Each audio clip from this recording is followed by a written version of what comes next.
suffering an unspoken trauma of war. Nightly News begins now. From NBC News World Headquarters in New York, this is NBC Nightly News with Brian Williams. Good evening. With all that's going on in the world right now, millions of televisions across this country were tuned in to one thing today. It was a pitcher's duel, meaning, in this case, a world-class pitcher trying to save his career and reputation in front of a committee of Congress. Roger Clemens says he hasn't taken performance-enhancing drugs, no matter what the evidence.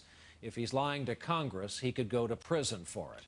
It was a bizarre day of questions and revelations. Why doesn't Clemens' story match his close friends? Why did Clemens' wife use the drugs? And chiefly, who in this case is telling the truth? America's pastime was partly on trial in that room today. We begin our reporting with NBC's Tom Costello. Do you solemnly swear that... In Washington, under penalty of perjury, an extraordinary public showdown. It's impossible to believe that this is a simple misunderstanding. Someone isn't telling the truth. With all the emotion and anger of a baseball superstar fighting for his reputation. Let me be clear. I have never taken steroids or HGH. From his opening statement, New York Yankees pitcher Roger Clemens was defiant. I've been accused of something I'm not guilty of. How do you prove a negative? His chief accuser, Brian McNamee, just one seat away. And I was once the personal trainer for one of the greatest pitchers in the history of baseball, Roger William Clemens. During the time that I worked with Roger Clemens, I injected him on numerous occasions with steroids and human growth hormone. Last month, McNamee gave investigators steroid syringes and bloody gauze from 2001 that he claims still have Clemens' DNA. McNamee says he also injected fellow Yankees Chuck Knobloch and Andy Pettitte, both of whom have admitted it's true. But Pettitte told investigators that years ago, Roger Clemens told him that he, Clemens, had also used performance-enhancing drugs. Pettitte was supposed to appear at today's hearing, but was excused. Clemens insisted his good friend, Andy Pettitte, is simply wrong. I believe Andy has misheard, Mr. Congressman, on his comments about myself using HGH, which never happened. Today, many lawmakers divided along party lines over which man wasn't telling the truth. Democrats accusing Clemens. It's hard to believe you, sir. I hate to say that as you're one of my heroes, but it's hard to believe you. Everyone in this audience. Republicans accusing McNamee. Mr. McNamee, you are a drug dealer. You may, in the end. That's your opinion. Who today acknowledged lying over the years to investigators and reporters and getting his Ph.D. from a Louisiana diploma mill. You're here under oath, and yet we have lie after lie after lie after lie. I don't know what to believe. I know one thing I don't believe, and that's you. Roger Clemens agreed to testify today to clear his name. But with Debbie Clemens sitting behind him, Clemens read a statement from his wife admitting that McNamee had injected her with human growth hormone in 2003 for a Sports Illustrated photo. He said it was not illegal and used for youthfulness. The next mid-morning, he said he had some and would be able to give me a test shot. In all due respect. At times, the anger boiled over. Mr. Chairman, is there anything else you want to add? In all due respect, this is nothing but innuendo. Your committee asked on... With attorneys accusing lawmakers of trying to ruin Clemens' reputation.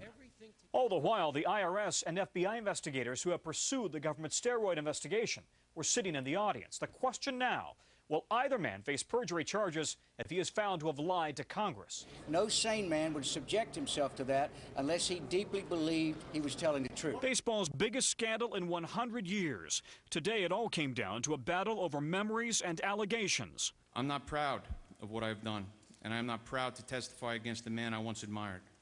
To those who have suggested that I take some personal satisfaction in bringing down Roger Clemens, let me assure you, nothing could be further from the truth. No matter what we discuss here today, I'm never going to have my name restored. But I've got to try and set the record straight. And somewhere inside it all, the truth. Tom Costello, NBC News, Washington. As you can tell, this was an extraordinary day of testimony, and interest in this stretched way beyond just baseball fans, and because of that, we asked our friend Bob Costas from NBC Sports to join us. Bob, you know I'm a fan, and this guy, Clemens, is a gamer. He once said that his method of drowning out the noise in Yankee Stadium is to concentrate, think about his mother washing hospital floors at night as a second job to support him as a kid. Yet this gamer put himself in a vulnerable position today. What were you looking for? Well, I was looking for something from him that could convincingly refute McNamee's testimony. And in addition to McNamee's testimony, and people have been saying from the start, what incentive would he have to lie?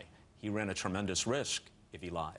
Repeatedly, the federal investigators and Senator Mitchell told him, tell us only the truth. We're not looking for anything additional. You don't get brownie points for providing bigger names or additional juicy details. So McNamee had no apparent motive to lie, where clearly Clemens has a motive if he's not telling the truth, and that motive is to protect his reputation. Now, on top of this, when we see what's in Pettit's deposition, what's in Knobloch's deposition, the contemporaneous account that Pettit provided to his wife, Laura, none of this looks good for Clemens. Clemens is right when he says you can't prove a negative, but the evidence and the testimony mounts against him. Now, these days, we've got guys going to the Hall of Fame whose numbers I don't count.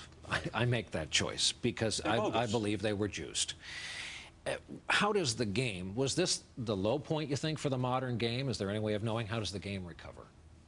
I think there's widespread, more than suspicion, understanding that hundreds of players, yet unnamed, maybe they'll never be named. The reason they escaped detection in the Mitchell report is that their trainer in their city wasn't a source for Senator Mitchell and his committee. People understand that this was widespread. It may have involved at one time or another more than half the players in the game over an entire era.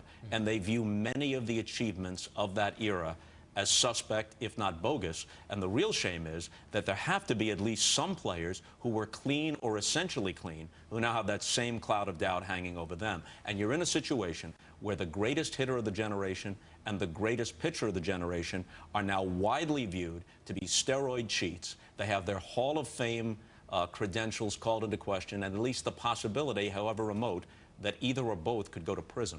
Unbelievable. Well, all of this is why we wanted to talk to you. Thank you very much for stopping by tonight. To tonight's other big story, presidential politics. Last night, as you know, was a big night for Obama and McCain. They both won in Virginia, Maryland, and D.C. Does that make Obama the Democratic clear front runner now? Not if you ask Hillary Clinton. Our coverage on that from NBC's David Gregory. All right. Barack Obama in Wisconsin today. How's everybody doing? Nice to see you. Already looking to November, arguing John McCain is a George Bush Republican on the war and taxes. If you want the same as we've had in the last 7 years, then I think John McCain's going to be a great choice. A sweep of the Chesapeake primaries last night has put Obama on an 8-0 run. In Virginia, he successfully sliced into Hillary Clinton's voter base, winning among women, while also capturing a majority of white men and dominating the black vote. Obama is counting on momentum, sweeping him to victory in next Tuesday's voting in Wisconsin and Hawaii. For Senator Clinton, the hard question is the nomination slipping away. We go on. We're ready for the contests that are upcoming. There are hundreds of delegates that'll be in play on March the 4th. We are well organized and well positioned. On March 4th, Clinton needs big wins in delegate-rich states Texas and Ohio, then Pennsylvania, April 22nd. Here's the math. According to NBC News, Obama leads in the hunt for the nomination by more than 100 pledged delegates. Obama advisors claim she can't catch up. They're making the case that she can't catch up if this race stays close. The only way she catches up is if she starts blowing them out. And not only does she accrue those pledged delegates, but then superdelegates will start following. On the Republican side, after a clean sweep last night, John McCain stole Obama's signature line. I am fired up and ready to go. Thank you and God bless you. The nomination all but sealed. Today, McCain gently nudged Mike Huckabee, who remains in the race. Of course, I'd like for him to withdraw today. I mean, it would be much easier. But nothing has been easy in this campaign as the contest now moves toward a decisive phase. David Gregory, NBC News, Washington. And overseas today, we learned of the death of one of the world's most wanted terrorists. Few Americans know his name, but most of us know what he's accused of doing over the years. He's believed responsible for the deaths of hundreds of Americans. He was himself killed under mysterious circumstances in a Damascus bombing on Tuesday. We get the story from our Middle Eastern Bureau Chief, Richard Engel. He was like a ghost, wanted by 40 countries, rarely photographed, only left one fingerprint. But U.S. officials say Ahmad Mogniya was responsible for killing hundreds of Americans. Mogniya was the master terrorist. Before 9/11, he had more American blood on his hands than any other terrorist besides bin Laden. The leader of Hezbollah's military wing, Mogniya was responsible for some of the most notorious terrorist attacks of the 1980s and 90s, including the 1983 bombings of the U.S. Embassy and Marine barracks in Beirut, killing nearly 300 Americans, and the 1985 hijacking of TWA Flight 847. A master of disguises and a bomb maker, Mogniya rarely slept in the same place twice, moving between Lebanon, Iran, and Syria. He commanded for many, many years a secret arm of the Hezbollah that even in the Hezbollah itself, there were only few that knew about it. Until Tuesday, when a car bomb killed him in Damascus. Today, Hezbollah's television station announced Mogniya's death and blamed Israel. Tonight, the Israeli government has ordered its embassies around the world on high alert as Hezbollah prepares a funeral procession for Mogniya in Beirut tomorrow. In Lebanon, they're already hanging black flags. Hezbollah says it will respond, an eye for an eye. Richard Engel, NBC News, Baghdad. Back in this country, it's been a messy and awful, windy, rainy, ugly day in much of the northeast part of the country. Hundreds of schools were closed or opened late. Federal offices opened 2 hours late in the nation's capital, and flights were delayed at New York area airports for longer, in some cases, than 4 hours. Our meteorologists are telling us they're watching the next storm. It will dump snow on the northern plains tonight and tomorrow. A weather-related story next. The civilian chief of the Pentagon just got back from Iraq without a scratch, not knowing that of all things that could happen to the Secretary of Defense and what can be a dangerous job, he'd be felled by a fall. Here is the photo of a recovering Secretary Robert Gates back in Washington from Baghdad. He's walking home from dinner engagement last night when he fell on the ice.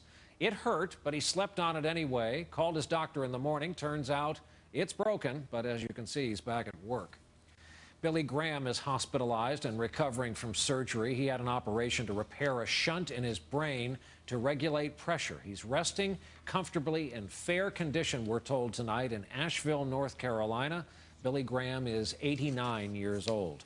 Coming up as Nightly News continues on this Wednesday evening, on patrol along this nation's southern border, where they're tackling illegal immigration the old-fashioned way. And later, the thrilling ending for an unsung hero of the four-legged variety.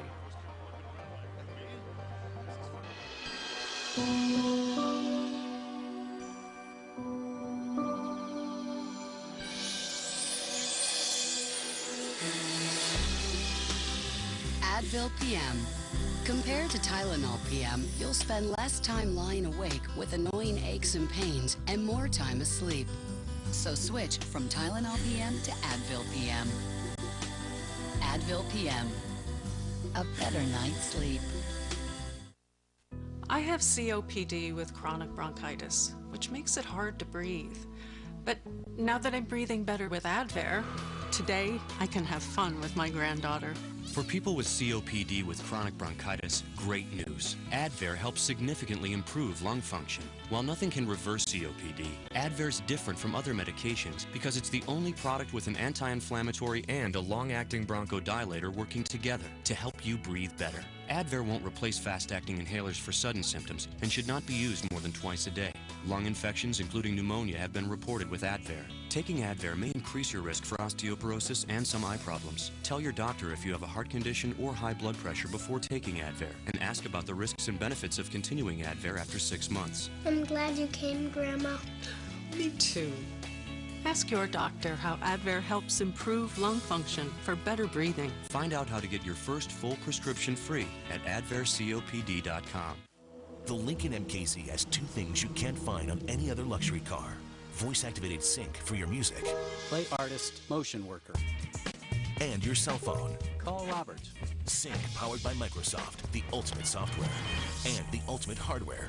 J.D. Power & Associates' highest ranking in initial quality.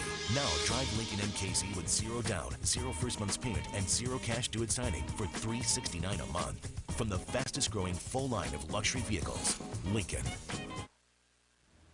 As promised, we're back now with a story about the ongoing struggle to stop illegal immigration. We often hear about, in fact, we've done several reports about the high-tech kinds of surveillance, motion detectors, drones, eyes in the sky. But tonight, our own John Larson shows us the deliberately low-tech patrol along one of the most remote stretches of our southern border. Daybreak. Border Patrol agents prepare horses, which used to carry loads for drug smugglers. I don't think he knows the difference. Well, I'm sure he likes the way we feed him better. Together, they'll patrol border country inaccessible by any other means. A lot of times we have the element of surprise because they don't hear us coming. The horse patrols ride the Sonoran Desert south of Tucson, arguably the roughest, most dangerous border area in the country. The patrols began back in the 1920s, hunting smugglers during Prohibition. They're heading out into country that really hasn't changed much since the days of the Old West. Within an hour, they pick up a trail. It looks fresh, Galen, but I'm not sure the age here. They estimate they are 2 hours behind a group of unknown men. I got some fresh rock kicks here. Last year, agents arrested almost 400,000 illegal immigrants in this sector alone. That's 1,500 a day. The horse patrol's a key part. They're crossing here. Yeah, they're crossing right here. Meanwhile, a few miles away, another patrol has tracked 7 illegal immigrants. 3 were bound for Florida to pick oranges. 1 had been in New Orleans helping re-roof houses. All will be deported. Back out in the desert after hours of tracking, agents find a hidden bale of marijuana, and then others. Just gotta find them. It's like hunting Easter eggs, you know? Yeah. Over 300 pounds worth $250,000.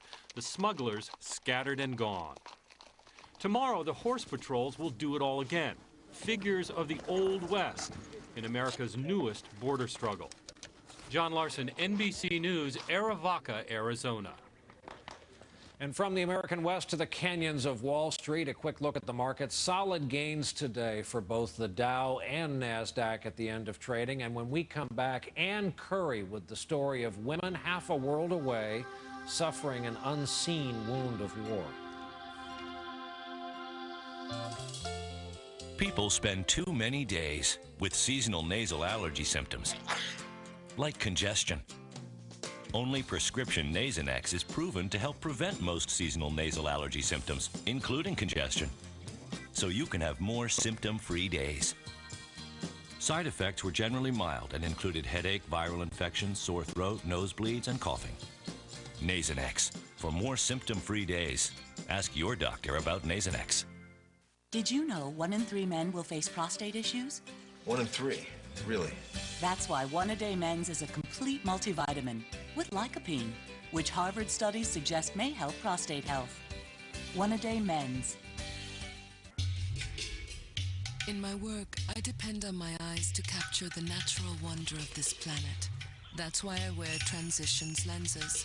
To see better today and tomorrow, they adjust to changing light to reduce eye strain and fatigue and help protect my eyes from UV damage like sunblock protects my skin. You can replace a camera, but you only have 1 pair of eyes. Ask your eye care professional today about Transitions lenses. Transitions, healthy sight in every light. Can one spray do the work of 2? Introducing Oust Surface and Air. It has a surface disinfectant that kills more than 99.9% of germs, plus an air sanitizer that kills airborne odor-causing bacteria. Lysol disinfectant spray doesn't sanitize the air. Disinfect surfaces, sanitize the air. Surface and Air. Surface and Air. New Oust Surface and Air. Disinfect the surface, clean the air with Oust. S.C. Johnson, a family company. Why use a basic cleanser that stops there?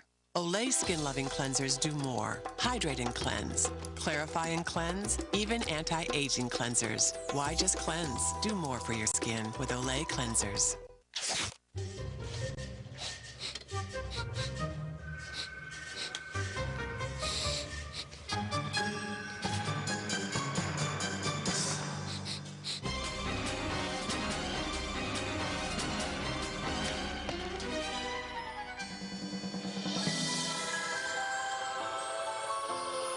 Mighty taste, naturally nutritious. Planters, instinctively good.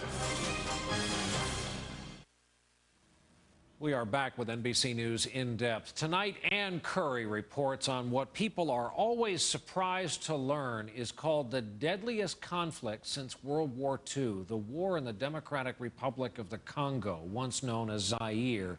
This so far has claimed an estimated 5.5 million people. Ann is with us tonight from the city of Goma. Ann, good evening. Brian, good evening. In the chaos of this war in Congo, an epidemic of rape is raging. UNICEF says this is where the highest number and most brutal cases of rape in the world are happening. Tonight, one woman's story. And to protect her identity, we've changed her name to Fura and are careful of what we show of her face for fear of reprisals. It's 2:25 p.m. and in OR number 3 of Goma's Heal Africa Hospital, the next few moments are critical for 18-year-old Fura. Doctors don't yet know if she will lead a normal life. Her womb is so badly torn, she's lost bodily functions. 2 years ago, Fura says, soldiers attacked her family. Who was killed? She says, my mother and my father, they were killed as I watched. She ran, but was caught by soldiers who told her, just as we killed your mother and father, we will destroy you forever. For 2 days, they raped her. There were so many men, too many to count, she says. I couldn't stand, and they left me for dead in the forest. Soon she found she was pregnant from the rapes, but her body was so damaged, she delivered a stillborn child, a girl. I wish she had lived, she says. Yesterday, with a prayer before surgery, Dr. Joe Lucy hoped to give Fura a new life. Today, as he examined her, Dr. Lucy felt the damage to her had been repaired. The operation has been a success.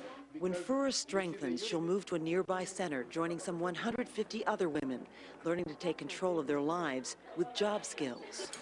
Still, many can't go home, not only because of the war, but because they are rejected by their husbands, as rape carries such stigma. And after 10 years of war, here in eastern Congo, lawlessness and rape are still rampant. In the last year alone, tens of thousands of women have been raped in this province alone. There are no rules left. So when you have no rules, then you have this kind of thing happening. Fura is not vengeful, but grateful for the care she's been given. What do you want for your life now? My only wish, she says, is to serve God, because he rescued me from that danger. I don't know how else I am still alive. I am still hoping for a bright future. And 30 more women with stories just like Fura's are expected to be brought to the Goma Hospital next week, Brian. And we thank you for your reporting tonight and for having the courage to tell their stories for them. We'll talk to you by satellite again tomorrow night on this broadcast. And by the way, a lot of people no doubt are going to ask how to help. And to that end, we've put some resources on our website, nightly.msnbc.com. Also, tomorrow, Ann has another compelling report, as we mentioned. Tomorrow night on our website, we've asked Ann to answer some questions which you can submit overnight online. We're back with more right after this. The list of standard features on any new car runs long. And the list on the 2008 Hyundai Sonata is no exception. But you'll find some surprises too. Things you won't find on a Camry. And then there's maybe the best feature of all, the price. Come test drive the car that sets the standard for standard features. Get 0% financing for up to 60 months on a 2008 Hyundai Sonata.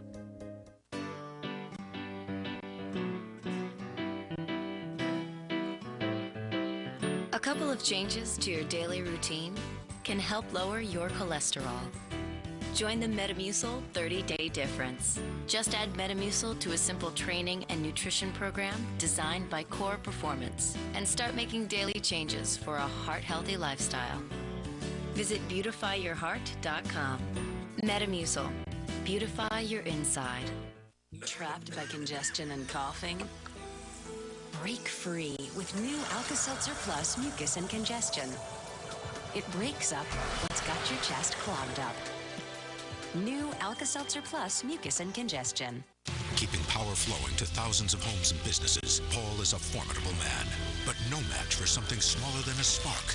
It was a clot. If you've been hospitalized with heart-related chest pain or had a heart attack, what doctors call ACS, chances are you've had a clot too.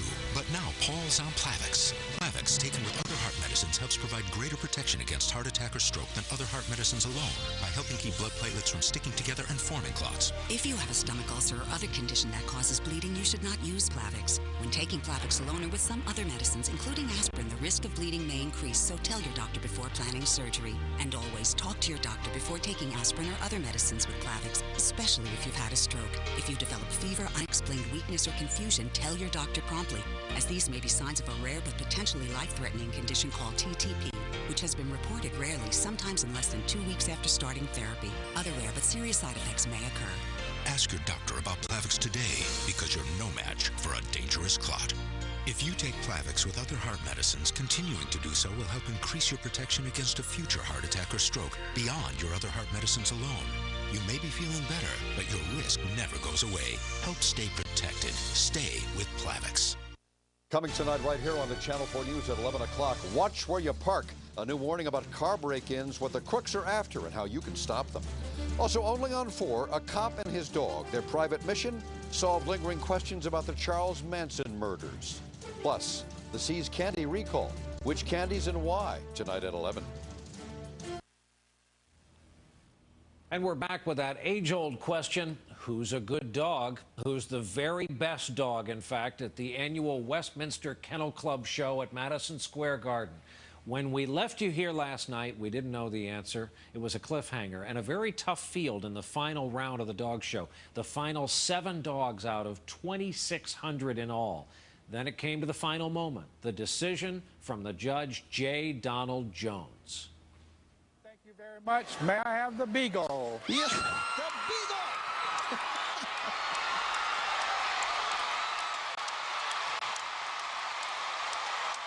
Standing ovation. We have never had a reaction like this in the garden. Cool. Best in show.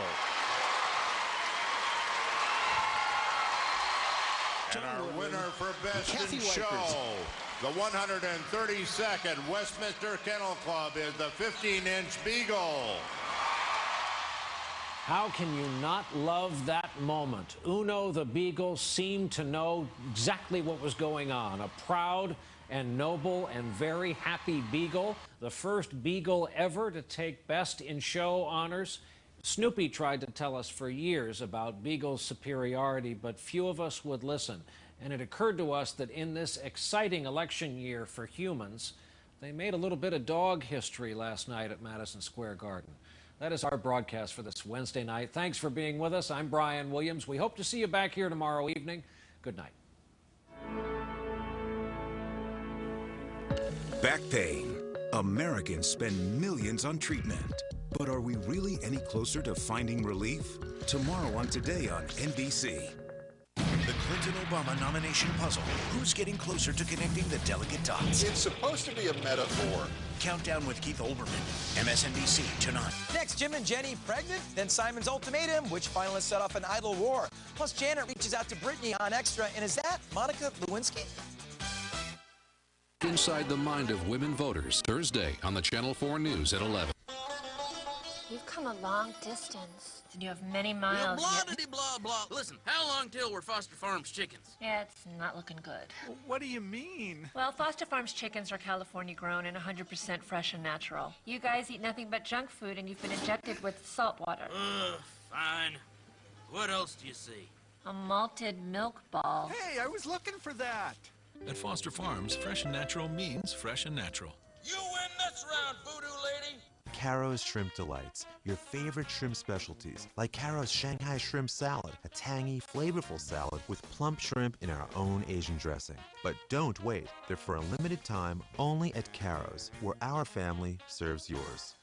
Mathis Brothers is bedding headquarters with all the best brands at the lowest prices every day. See the full lines of Tempur-Pedic, Stearns & Foster, Lady Americana, and Serta. Serta queen sets start at just $384. This Casa Cristina queen set from Lady Americana is an unbelievable $499, selling elsewhere for much more. Adjustable beds start at only $799 for this extra